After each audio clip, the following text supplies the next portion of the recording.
بسم اللہ الرحمن الرحیم۔ السلام علیکم اسٹوڈنٹس، کیسے ہیں آپ سب؟ امید ہے خیریت سے ہوں گے۔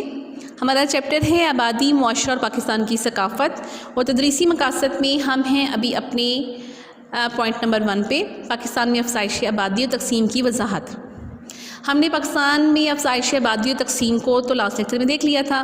اب ہم دیکھیں گے اس کی آبادی پر اثر انداز ہونے والے عوامل، یعنی کہ ہم نے لاسٹ لیکچر میں دیکھا کہ پنجاب میں آبادی زیادہ ہے اور کچھ علاقوں میں زیادہ ہے، کچھ میں کم ہے، تو اس پر کیا اثرات، کون سے عوامل جو ہے وہ اثر انداز ہوتے ہیں کہ جس کی وجہ سے کچھ علاقوں میں آبادی زیادہ ہوتی ہے، کچھ میں کم ہوتی ہے۔ ٹھیک ہے، اس سوال کا جواب ہمارے اس ٹاپک میں ہے یا اس لیکچر میں ہے۔ کسی ملک کی آبادی کی تقسیم اور گنجانیت ایک جیسی نہیں ہوتی۔ بعض علاقوں میں آبادی بہت زیادہ، بعض میں بہت کم اور بعض میں اوسط درجے کی ہوتی ہے۔ آبادی کی تقسیم اور گنجانی پر بہت سے عوامل اثر انداز ہوتے ہیں۔ ان میں کچھ طبی عوامل اور کچھ انسانی عوامل شامل ہیں جن کی تفصیل ذیل میں درج ہے۔ نمبر 1، جغرافیائی عوامل۔ ٹھیک ہے، کسی علاقے کی زمین ہموار، نرم اور زرخیز ہو تو اسے آباد کرنا آسان ہوتا ہے۔ ٹھیک ہے، اگر کسی علاقے کی زمین ہموار ہے، نرم ہے، زرخیز ہے تو آباد کرنا آسان ہے، کیونکہ اس میں کھیتی باڑی ہو جائے گی، باغبانی ہو جائے گی، پیداوار زیادہ ہوگی، وسائل زندگی بآسانی میسر ہو جائیں گے۔ ایسے علاقوں میں رہنا، گھر بنانا اور ضروریات زندگی حاصل کرنا نسبتاً آسان ہوتا ہے، اس لیے علاقوں میں آبادی زیادہ ہوتی ہے۔ اس کے برعکس دشوار گزار علاقے، پہاڑ، جنگل، یا بنجر اور بے آباد ہو گیا زمین رہائش کے لیے موزوں نہیں ہوتی، اس لیے ایسے علاقوں کی آبادی بہت کم ہوتی ہے۔ پاکستان کے میدانی علاقے جن کی مٹی زرخیز اور قابل کاشت ہے، وہاں کی آبادی گنجان ہے، یعنی کہ وہاں آبادی زیادہ ہے۔ جیسے پاکستان میں دریائے سندھ کا میدان، پشاور اور ملتان کی وادی، یہاں پر آبادی کافی زیادہ موجود ہے۔ ٹھیک ہے، نمبر 2، آب و ہوا۔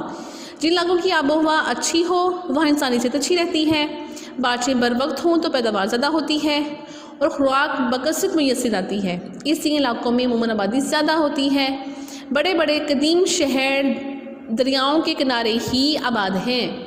ٹھیک ہے، بڑے بڑے شہر، قدیم شہر جو ہیں دریاؤں کے کنارے آباد ہیں۔ معتدل اور نیم گرم آب و ہوا والے علاقے جہاں بارشیں زیادہ ہوتی ہیں گنجان آباد ہوتے ہیں۔ ٹھیک ہے، معتدل یعنی کہ درمیانی ہوتی ہے، نہ زیادہ گرم نہ زیادہ ٹھنڈی ہوتی ہے، وہاں پر آبادی زیادہ ہوگی۔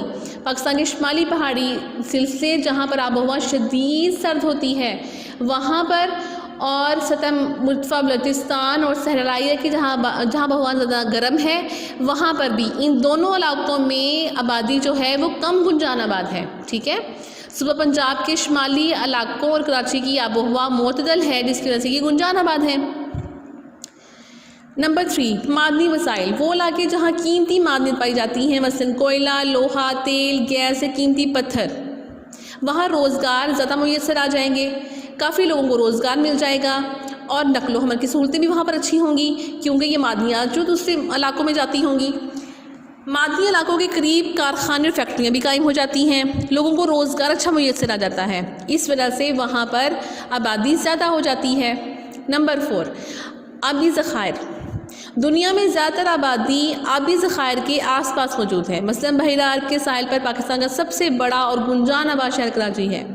اس کے علاوہ صوبہ پنجاب اور سندھ میں دریاؤں کے آس پاس زیادہ آبادی ہے، جبکہ آبی ذخائر سے دور دراز کے علاقوں میں پانی کی کمی کی وجہ سے آبادی کم ہے۔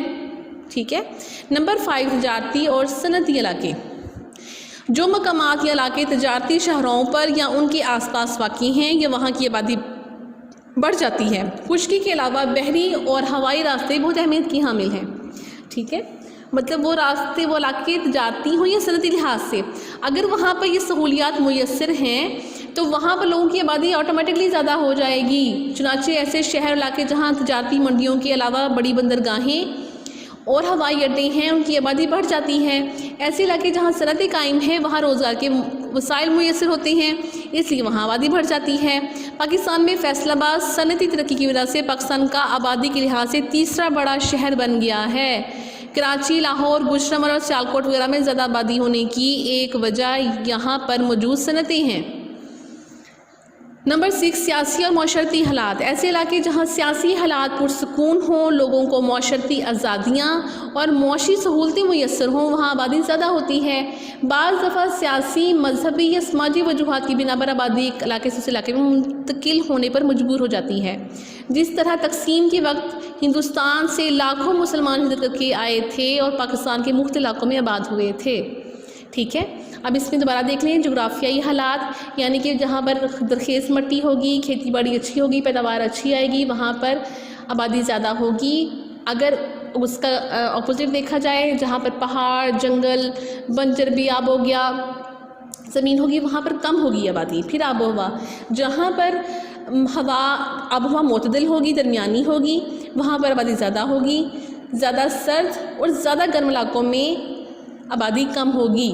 معدنی وسائل، جہاں پر قیمتی معدن موجود ہوتے ہیں، وہاں پر روزگار کے مواقع بھی میسر ہوتے ہیں، نقل و حمل کی سہولتیں بھی اچھی ہوتی ہیں. اس وجہ سے وہاں پر آبادی بھی زیادہ ہوگی. آبی ذخائر پھر ہے، آبی ذخائر میں وہی کہ جہاں پانی کی دستیابی آسان ہوتی ہے وہاں پر زیادہ لوگ رہتے ہیں، اور جن علاقوں میں پانی کی دستیابی کم ہے وہاں پر لوگوں کی تعداد بھی کم رہتی ہے.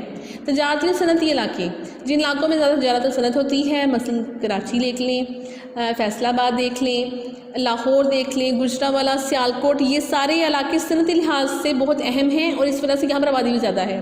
سیاسی و معاشرتی حالات، ایسے ہی جہاں پر لوگوں کو معاشرتی آزادیاں ہوں، ان کو مذہبی آزادی ہو، معاشی سہولیات میسر ہوں، وہاں پہ سیاسی جو ہے وہ سکون ہو، وہاں پر لوگ زیادہ تعداد میں رہتے ہیں. اگزامپل یہ ہے کہ جب ہندوستان تقسیم ہوا تو بہت سارے جو مسلمان ہیں وہ ہجرت کر کے پاکستان میں شفٹ ہو گئے تھے. ٹھیک ہے، آج کا ہمارا جو ٹاپک ہے وہ یہیں پر اینڈ ہوتا ہے. اس کو اچھے سے تیار کر لیجئے گا.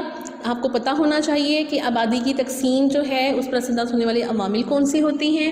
ٹھیک ہے، اوکے، جزاک اللہ. اللہ حافظ. اپنا خیال رکھیے گا.